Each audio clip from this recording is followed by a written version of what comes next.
C'est là que montent les tribus de l'Éternel, un témoignage à Israël. Quel est ce témoignage? C'est le témoignage de Sion lui-même. Mais qu'est-ce que Sion?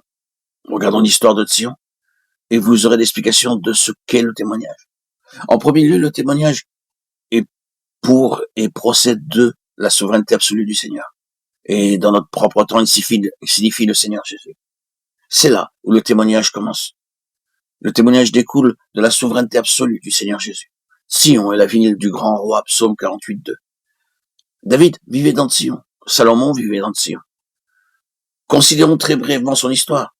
Vous vous rappelez probablement que la première mention de Jérusalem dans Genèse 14:18 était en relation avec Melchisédek, qui était roi de Salem. C'est le premier nom de Jérusalem. Melchisédek était prêtre du Dieu très haut, mais il était aussi roi de Salem. La première mention de Sion, où Jérusalem est liée à la royauté en relation avec le sacerdoce.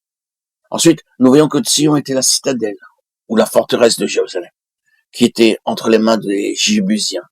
Elle fut appelée en premier lieu Jébus, le bastion des Jébusiens. Elle fut entre les mains des Jébusiens durant toute la période des juges, le règne de Saül et le règne de David à Hébron. Mais quand tout Israël vint à Hébron faire de David leur roi doublement établi dans sa royauté, alors il est allé à Jébus. Il a alors lancé ce défi à ses puissants hommes. Quiconque battra le premier les Jébusiens sera chef et prince. 1 Chronique 11:6. Joab monta le premier, mais c'était une forteresse qui était considérée absolument inexpugnable par les Jébusiens. Car il disait, l'aveugle et le boiteux sont suffisants pour défendre tout cela. Or, ce n'est pas seulement une histoire, il y a quelque chose dans tout cela qui renferme une immense signification et qui nous concerne, vous et moi. L'établissement du Seigneur Jésus dans la souveraineté absolue n'est pas un jeu d'enfant.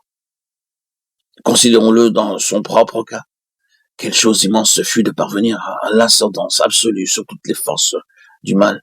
Quelle prise les forces du mal avaient sur la citadelle de l'âme de l'homme sur ce monde. Une telle emprise faisait dire à l'ennemi que sa position était inexpugnable. Et nous savons ce qu'il y a dans tout cela. Est-ce que vous n'avez jamais été battu par un ennemi fortement retranché dans une vie?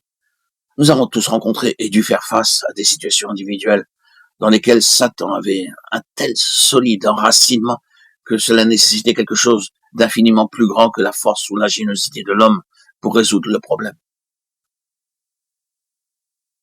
Le problème de la délivrance de cette âme, l'établissement de la seigneurie de Christ dans cette vie ou dans cet endroit-là, n'était pas une petite chose.